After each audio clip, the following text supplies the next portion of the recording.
Hello. I just rewatched The Sixth Sense for the first time, I think, since seeing it way back when. I don't remember seeing it in the year of release. It came out in 1999. It's probably early aughts that I saw The Sixth Sense. And I don't believe I have maybe watched it like one time in between then and now. I recently kind of discovered how awesome that I think Toni Collette is, and I wanted to rewatch some of her major film roles, and this is one of those. I've liked her in things for a while, including this, and About a Boy and Little Miss Sunshine and things like that, and then obviously Hereditary, which was last year or the year before. I think it was last year. I think it's one of my favorite performances I've ever seen in a movie. And I also do like M. Night Shyamalan a lot. I have a lot of goodwill built up for him, and yeah, he's made some clunkers, and he's made some middling films, and I think he's made some great films. And I would classify The Sixth Sense as one of his great films. It's a movie that is rewatchable. You might think, and I was a little bit nervous, that maybe the dramatic twist kind of takes away from the enjoyment of a rewatch of like the rest of the about hour and 45 minute runtime. And while the last 5 minutes of the movie, that doesn't have the same amount of surprise and what have you, drama to it as when you first saw it. I think the rest of the movie is not just a build up to this twist. I think it's just like a good movie and a good story with good acting and good filmmaking, writing and thrills leading up to a good twist. It's not just about getting to the point where Bruce Willis can find out he's one of the dead people that Haley Joel Osment sees. I think one of the major reasons the movie works,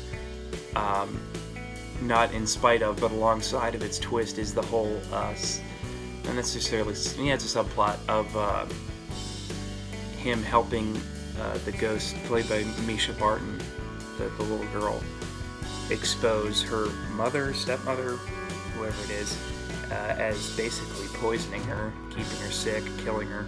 I think it's a really good subplot and very interesting and creepy too. And like I said, it has some really great performances in it. I want to say I think I'm right. Haley Joel Osment might have been nominated for an Academy Award for this movie, and he's very good. It's hard to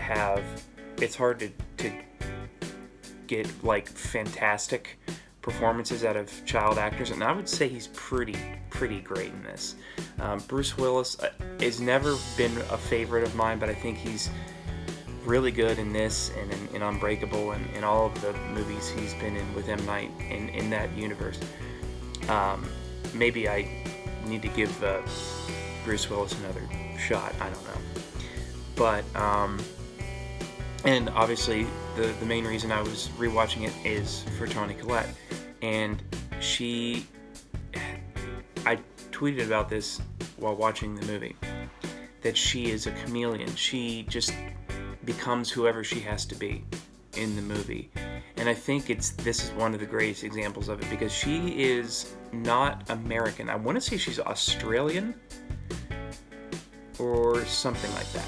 Australian, New Zealand, something from one of those areas, and you never really guess it. She usually plays an American, and she's a mom from Philly in this movie, and she just slides right into the role. She's excellent. She's not the main character, it's Bruce Willis and Haley Joel Osment's movie, but she's like, it's their movie, and then there's her, and then there's Olivia Williams, who was, I think, the woman that Jason Schwartzman falls in love with in Rushmore. And she's excellent in this. Her dramatic scenes are good, particularly her final scene in the movie when she's in the car with Haley Joel Osment after the car accident, and he tells her about his grandmother, her mother, visiting him as a ghost, and they talk about they had a fight and she had a dance recital and she didn't think her mom showed up, but she did.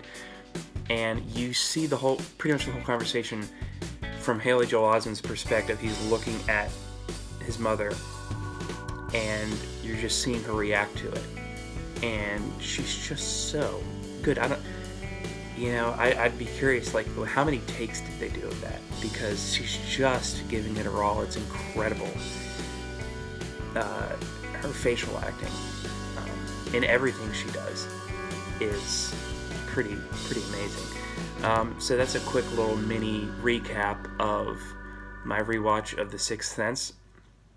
I think I checked. I did a ranking in the last couple of months of his, because I haven't seen all of his movies. I haven't seen Lady in the Water. I haven't seen After Earth, and I haven't seen, is it Praying with Anger? That's his first movie. I haven't seen those. But I believe I had The Sixth Sense at number 3. Number 2 being Unbreakable, and number 1 being Signs. And to me, those are like his 3 classics. Those are his 3 like best movies. And then I think 4 was The Village, which I still really like, but it's not quite as good as those top 3 I mentioned. So that's where I'm at with M. Night. That's where I'm at with The Sixth Sense. And signing off.